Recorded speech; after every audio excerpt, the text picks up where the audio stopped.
Hola a todos. Hoy vamos a ver cómo decidir el número de clases o intervalos cuando organizamos datos en una distribución de frecuencias.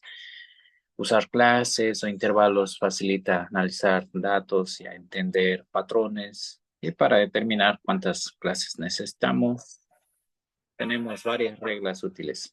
Les voy a explicar 5 de ellas y en qué situación se utiliza. Bien. Primera, regla de Sturge. Primero tenemos la regla de Sturgers. Esta regla es práctica cuando tenemos un número moderado de datos, más o menos entre 30 y 200 observaciones.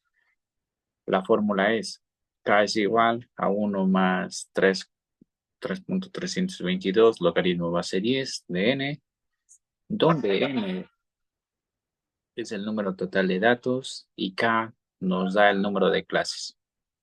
Usamos el algoritmo para calcular un número adecuado de clases, aunque esta regla puede no ser tan precisa para conjuntos de datos muy grandes, porque podría darnos pocos intervalos. 2. Regla de la raíz cuadrada. Otra opción sencilla es la regla de la raíz cuadrada. Esta fórmula es k es igual raíz cuadrada de n. Esta regla es fácil de aplicar y funciona bien cuando no sabemos mucho sobre el tamaño de nuestra muestra, especialmente en muestras pequeñas. La raíz cuadrada tiende a darnos un número de clases mayor que Sturgers, lo que nos da un poco más de detalle. 3. Regla de Scott. La regla de Scott no calcula directamente el número de clases, sino la anchura de clase, que sería el ancho de cada intervalo. Esta regla usa la desviación estándar de los datos para determinar el ancho óptimo de cada clase, lo cual funciona mejor si los datos tienen una distribución normal. Parecen una campana. Puede ser al inicio incrementa y llega a un pico más alto y luego empieza a descender el comportamiento de los datos. Bien, la fórmula es anchura de la clase es igual a 3.5 por la desviación estándar sobre raíz cúbica de. Esto ayuda a encontrar el intervalo específico que pueden resaltar más detalles en los datos. Cuarta, regla de Friedman.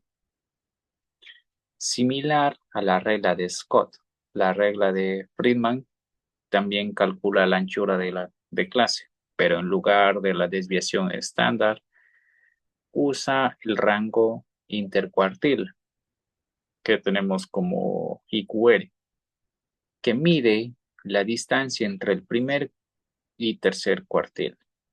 Esta fórmula es útil para datos que tienen valores atípicos o extremos, porque el rango intercuartil es menos sensible a esos valores extremos. Bien, la fórmula es anchura de la clase es igual a 2 por el rango intercuartil sobre raíz cúbica de n. Entonces, si tu conjunto de datos tiene valores inusuales o valores atípicos, esta regla ayuda a definir intervalos sin que estos valores extremos influyan demasiado.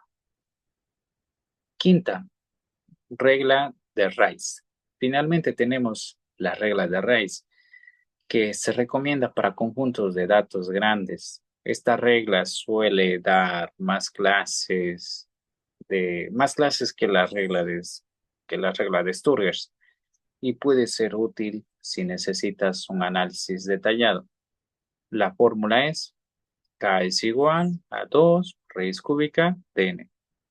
Esta regla te da un número alto de clases, ideal cuando quieres que los intervalos revelen muchos detalles en datos extensos. Bien, para resumir, al elegir la regla adecuada para el número de clases, considera el tamaño de tu conjunto de datos, y el nivel de detalle que quieres. Estas reglas ofrecen diferentes formas de organizar los datos, desde la simplicidad de la raíz cuadrada hasta los intervalos detallados que se pueden lograr con la regla de raíz. Gracias a todos. Espero que estas opciones les sirvan para construir sus propias distribuciones de frecuencia de manera efectiva.